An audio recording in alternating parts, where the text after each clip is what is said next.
Why was the Predator mythology changed? What's up everyone, Carlos here with some updates on the Predator movie. So with the first trailer being released, there's been a bunch of mixed opinions about the movie so far, and alongside that, there's also been a lot of news articles. This includes the cast members giving some details about the movie. Most of the interviews I've read so far did give some information as to why the Predator has changed, so let's get into it. One news article talks about one of the actors who plays the Predator, although there will be more than one Predator in the movie. So one stuntman named Brian A. Price, who's around 6'10", is a parkour athlete. He trained for weeks in a wetsuit so he could get used to the constrictions of the Predator wardrobe, and during a chat with the website called denofgeek.com, he mentions this. This new creature is a lot more mobile. In the other movies, they would move a little bit. But in his opinion, a lot of times in the first movie, the Jungle Hunter did not display enough agile movement. One thing he had in mind was that he wanted the creature to look heavy and big, but also to be very mobile. I also do agree with his point because, in the past, we've had some hints that the Predators can run very fast, jump pretty high, and also climb up walls or trees. I do want to see more of their physical dominance, so this is a good thing. However, some places the Predator will hunt are taking place in the US state of Georgia, including the forest, suburbia, and the interior of a school. But here's the thing, the story of the Predator can't always take place in the jungle.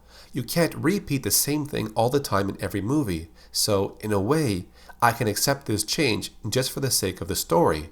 Now, in the movie AVP Requiem, the wolf Predator did fight aliens in a school, a store, a power plant, and in a hospital. Even though we might love the whole environment of the jungle and how it suits the Predator so much, the writers eventually have to branch out in some way. Look at it this way, when it comes to the movies, some fans don't like these set locations, but in the comic books, they've done so many different ideas and it works for the story there. So let's give this movie a chance. The other thing that some fans are complaining about is the cast. If we compare them to the original cast in the first Predator movie, you can see there's a big difference. During an interview that's posted on JoeBlow.com, Shane Black talks about why his cast is so different. He wanted a different cast that was not just about tough talk and guys with big arms. He got actors that were a cut above the average tough guy. This is linked to what was mentioned in the article back on denofgeek.com. The movie is supposed to have some type of emotional aspect. Since Quinn McKenna is estranged from his wife and son, this movie is also about Quinn's journey. Throughout the story, he becomes a leader to this group of men. That group is called the Lunatics, the Loonies, and I think one article called them the Misfits, but anyways, it's also about him becoming a father to his son, and also reconnecting with those human values. Now this might be a turnoff for some Predator fans because most of us just want to see action and a lot of gore. Boyd Holbrook says this is the demographic of big mega movies. He says he was attracted to the movie Logan because it had substance and story. It had action, great characters, and an emotional aspect. So it looks like the Predator movie is going in this route in some way. The movie is supposed to have elements of action, black comedy, conspiracy thriller, and also western. Now, as to the practical effects like the costume, the team at ADI will be involved. They will handle the animatronics and latex side of the Predator. This company is owned by Alec Gillis and Tom Woodruff Jr. They were part of the team that worked on the original Predator in 1987. Tom says this, "We are big fans of practical effects because we think the real stuff just looks best. But that's not to say there's not a place for digital as well, because there always is." Then he goes on to say this, "There are several Predator characters in the movie that are practical, and we think it's what the fans want to see, a real Predator standing next to a person. So it might seem like the movie will have mostly practical effects, but also some digital effects." This article also mentions about a Predator arm prop that was really huge, much bigger than the arm of a normal Predator. This could be linked to the rumors of a hybrid Predator, a 10-foot tall hunter, but something like this might be displayed in CGI. And if you're wondering how much gore will be in the movie, the visual effects supervisor Jonathan Rothbard says this, There's no question that I have a lot of gore to deal with, a lot of blood, both green and red. This article also says there's going to be 3 classic predators in the finished film, and also 2 new varieties that we've never seen before. Their technology will be much more advanced.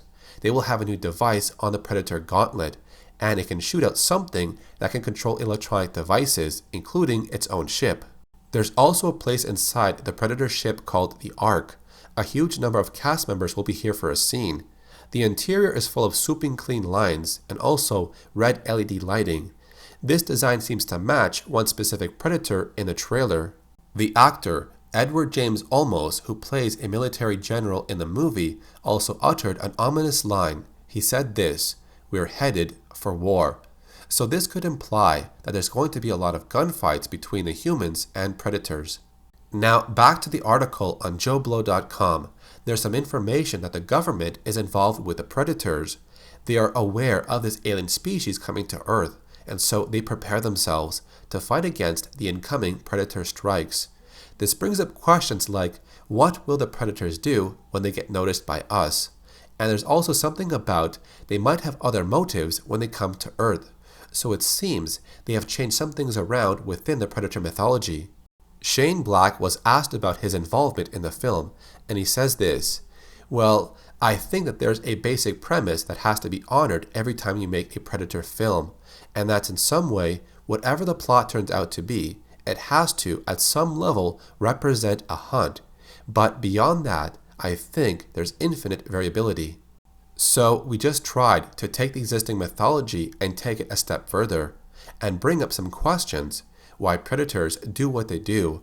What would be the next step for them? How do we up the stakes so that there's not just a single predator hunting a group of soldiers? Who are the soldiers and how are they different?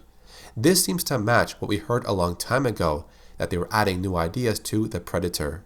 One thing I've seen the fans complain about is the cast and their physical appearance.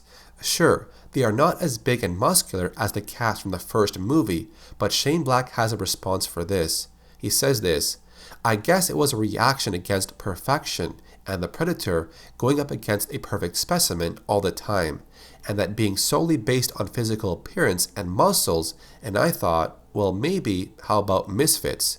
Maybe there's a version in which misfits play more of a role, and maybe there's even a sense that the predator himself is even an outcast, so we were trying to find thematic elements that work for us."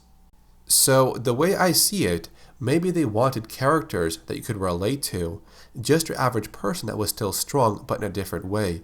Now, another article on BloodyDisgusting.com talks about more things around the movie. The lead costume designer named Tish Monaghan says this, "The director wanted us to kind of adhere to the original, not to reproduce it. He did not want us looking at any other movies for inspiration. At the same time, he really wanted to modernize it. Since the team at ADI would be involved, the intent was to shoot the predators as practical as possible."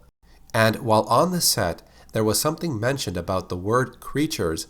If this matches the script that I read a year ago, then this could imply that the predators are not the only alien species in the movie. There's also some type of predator dog that will be in the movie. They did take inspiration from the dogs in the movie Predators, but this one is different. It will have some aspects that look like a predator. For example, they will have some level of dreadlocks to them. They also mentioned something about the character Casey Brackett. She's an evolutionary biologist, so she gets called in by the CIA and is shown a picture of the predator. And to her, it's like seeing a god, because she studies how creatures change and evolve over time. She sees the predator as a beautiful creature, not a monster. So that covers a lot of news articles and the fine points that were made about the movie and its production. Now, I know some fans are disappointed with the trailer, but just try to think about it this way. The predator is not always about big muscles and the jungle. So, are you still looking forward to the movie? Let me know in the comments section. If you want to see more videos around the Predator movie, then subscribe to my channel. Thanks for watching. I'll see you in the next video.